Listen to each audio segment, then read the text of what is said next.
Hi everybody, this is Holton Buggs, your Vice President of Sales for Organo Gold International, coming to you right now with the Diamond Tip of the Week. And guess what? We happen to be right now at the Diamond House in the office, and so for those of you who go Diamond, we actually have put together a place that when you fly into Houston, and it's specifically for diamonds, you have a chance to come over. It's completely fully furnished, 4 complete bedrooms. Nobody's ever slept in it up until this time right here. We've got your service quarters in terms of people who clean up. We've got your automobile service over here. We have a vehicle for you if you want to drive. If you want to actually be chauffeured, we have the CEO SUV that's over here as well, and it's specifically for diamonds. That's why we say it's the #1 lifestyle in the world. But anyway, I want to go ahead and talk to you right now about one specific tip that I can tell you is one of the most underutilized tips or skill sets in the industry of networking. Been in this industry now for 20 years, and I can tell you if you do this skill effectively, what you'll find is that it's very, very, very simple to create massive momentum in your organization. We're right now about to enter, or we have entered, the blue zone, and we know that we work our business in 3 separate zones. First zone is the white zone, massive exposure, getting product out, sampling, talking to people, the invites, all of those things, making sure that we massively expose. Even using the coffee concierge system that we've actually revamped now is a great system to use to expose our product and expose our business. As you move into the blue zone, we start talking about massive sponsoring. That means that all of those people that you've talked to, now we've got to go ahead and sponsor those people. We've got to put them in process or keep them in process and now get a resolution. One of the things I can tell you is this, is that we get more leads from the company that come in of people who are saying, hey, somebody talked to me about the coffee, somebody talked to me about the opportunity, or sent me some coffee, but I can't get a hold of them and I'm looking for a sponsor. And so the follow-up is a critical piece, a very critical piece during the blue zone. So what I want to talk to you about right now is how to follow up using a 3-way call. That's going to be the diamond tip of the week, how to follow up using a 3-way call. The first thing that I want you to understand is this, is that there has to be an objective that you're going to have when you start to do the 3-way call. Typically those objectives are going to be 1, you're looking for a retail customer, 2, you're looking for a distributor, or 3, you're looking for a referral. Those are the only 3 outcomes that should come from doing a 3-way call. All right. So let's go ahead and talk about setting up the 3-way call. How should you do it? First and foremost, what I want you to understand is that the 3-way call should be something that a distributor qualifies, or potential prospect qualifies to get. Okay, they qualify. How do they qualify for a 3-way call? It means that they have actually been exposed to Organo Gold via an opportunity call, or via a whatever it may be. You may have sampled them, you may have shown them the plan, they may have come to a coffee and jazz mixer, and they may not have signed up on the initial exposure. It's completely okay. Remember this, the fortune is in the follow-up. Fortune is in the follow-up. You're going to have a small percentage of people that actually get involved on the spot. That's okay. Okay, that is okay. You got to remember, when we call it network marketing, okay, it's not net wish marketing, it's network marketing. So you can't wish that everybody you show the plan to gets involved. What you got to do is you got to now finish what you started. If I expose you to the business, it is my role and responsibility to finish and get a resolution. If I put you on my list, I am going to resolve you. How do I resolve you? One or 3 things. You're going to be a distributor, you're going to be a retail customer, or you're going to give me a referral. Now, sometimes, as well, you're going to find people who don't do anything. They have 0 interest whatsoever. I'm not going to train you on what to do with those. Those come like weeds. You don't have to plant weeds in your garden. They're going to come naturally. So let's not worry about those. Let's focus on the 3 outcomes and how you can increase your volume through 3-way calls. Now, once they've qualified for a 3-way call, the second thing that I like to do is you want to make sure that once they qualify for the 3-way call, you set up a call with your upline. Okay, it doesn't always have to be the person who is a diamond. It doesn't always have to be the blue or black diamond, or even the emerald for that matter. What you want to do is this. You want to make sure you find out what their areas of concerns are. Okay, never use the word objections. Hey, what objections do you have? I never use the word objections. I always say, what areas of concern that may be stopping you from moving forward today.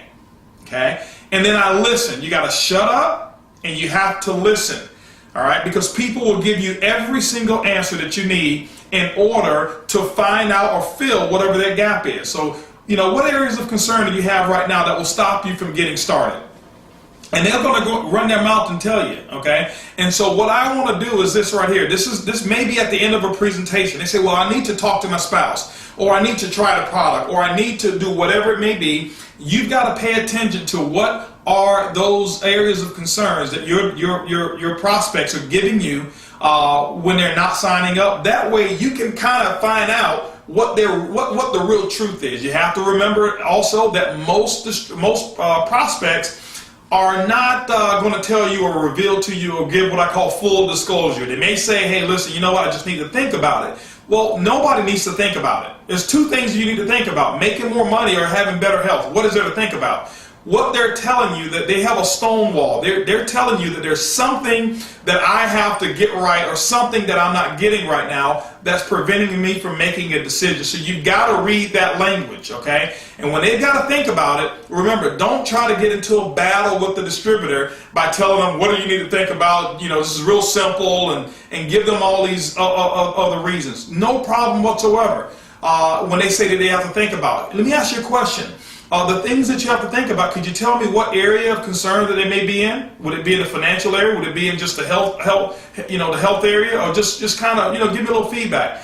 And then you explore a little bit and they'll find out. So once they have to think about it, that's no issue. Why am I telling you to do this? Because your next step is going to get with your upline, somebody who's in your upline, and schedule the three-way call.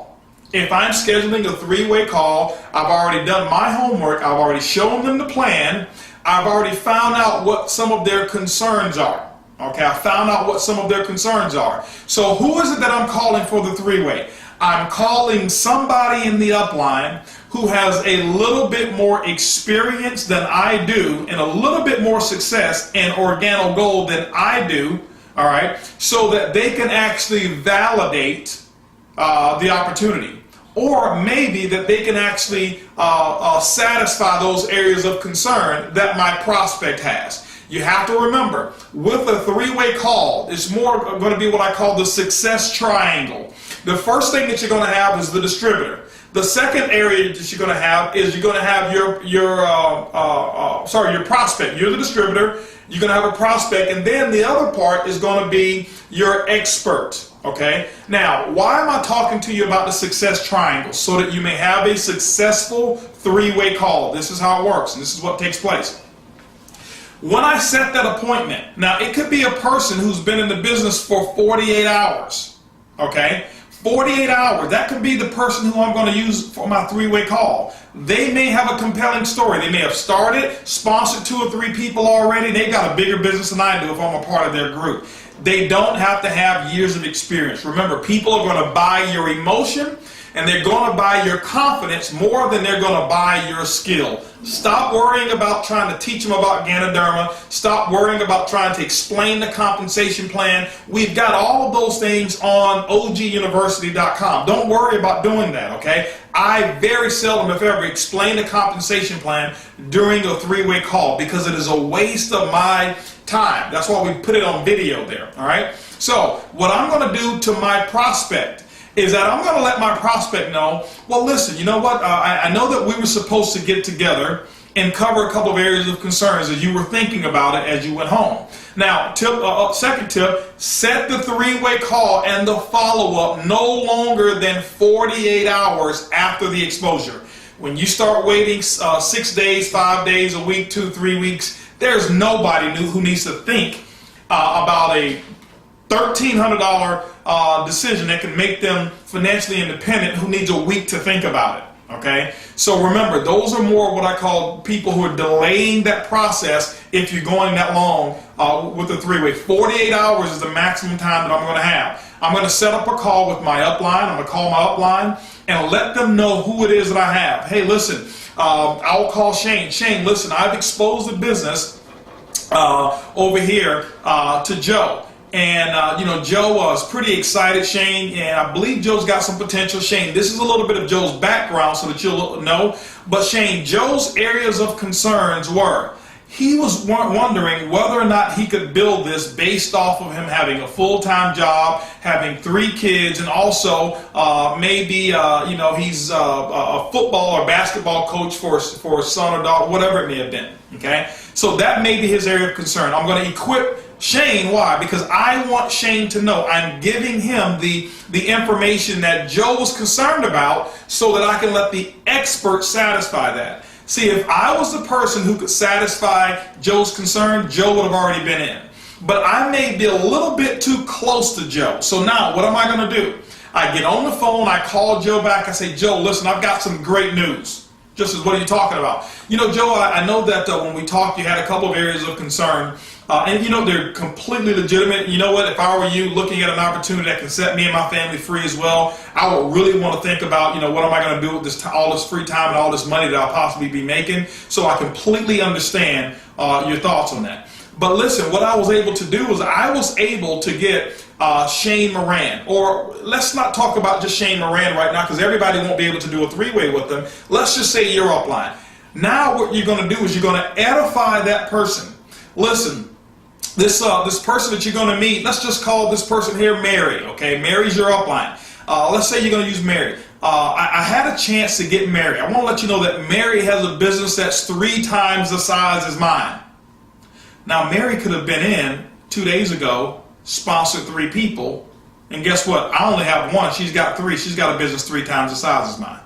But I didn't say she got in 3 days ago. I'm just edifying her business, and it is the truth. I'm not going to say anything about Mary's income because Mary's been in 3 days, okay? And I'm not going to promote things that are not true. I'm only going to edify what is actually true about Mary, all right? But I'm going to make my prospect, let my prospect know all the great things about Mary because I know that Mary had the same issue that my prospect Joe has. So Mary doesn't have to be an expert in the comp plan. Joe just wants to know, can he do this with the time frame he does? And Mary, who's been in 3 days, who's got maybe 4 or 5 kids, who's also maybe a PTA mom or whatever it may be, she's going to satisfy that concern.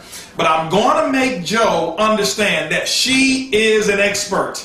Mary can handle and take care of all of your issues. And I'm going to make it an honor. Joe, listen, it's going to be an honor to get with Mary because Mary told me that if I ever found somebody who was just as sharp as you are in that category, she would take 5 minutes of her time to explain her story and how you can best get started in Organo Gold.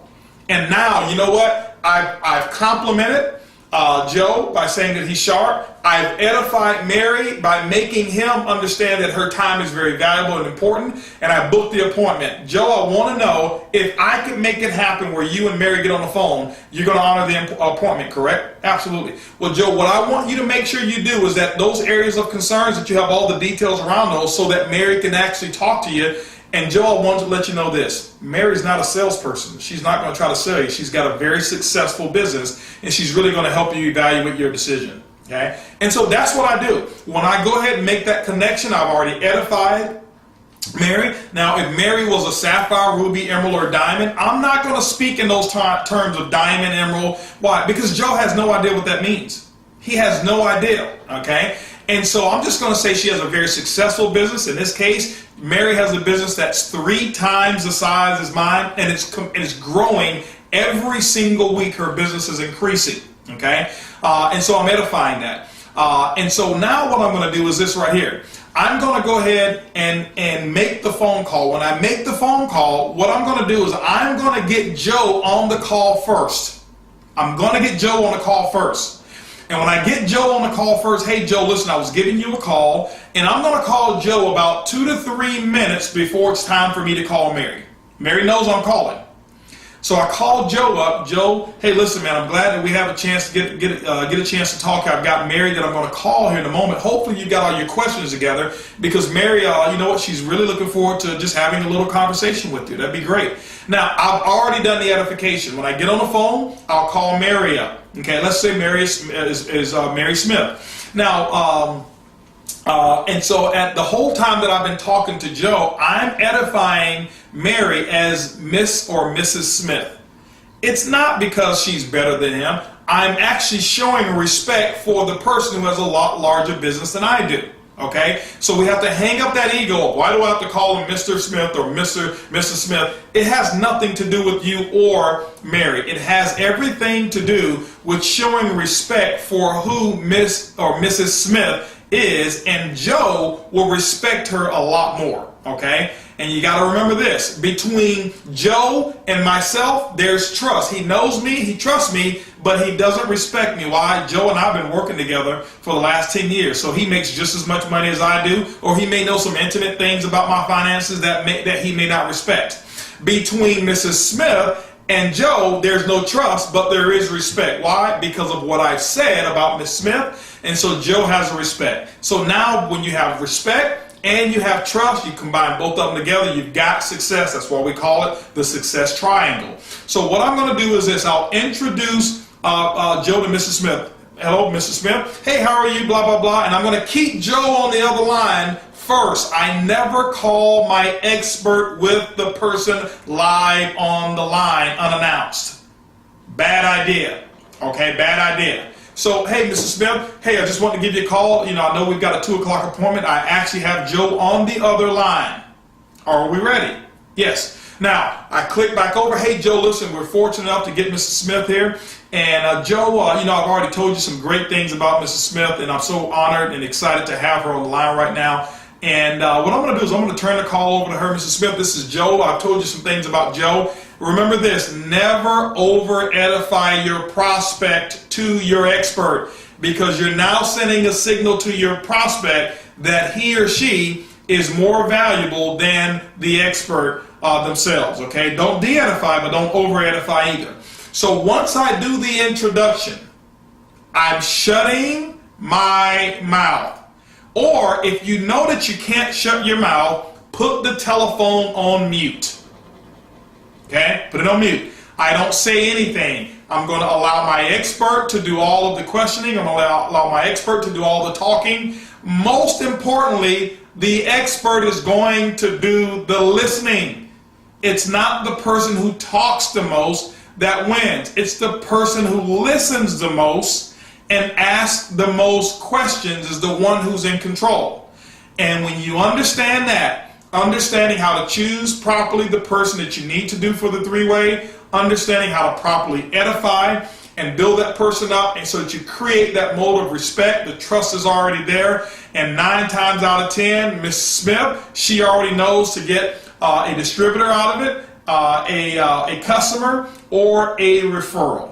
And so, ladies and gentlemen, that's the diamond tip of the week of how to properly do a three-way call, the most underutilized training skill that we have in network marketing. And so remember, this is the Blue Zone. I challenge each and every one of you right now to take all the people that you've exposed over the last couple weeks and now go ahead and set up some three-way calls the right way that I just showed you. And I challenge you. I challenge each and every one of you to go diamond. Remember, it's easy, it's simple, it's coffee. We'll see you guys at the top.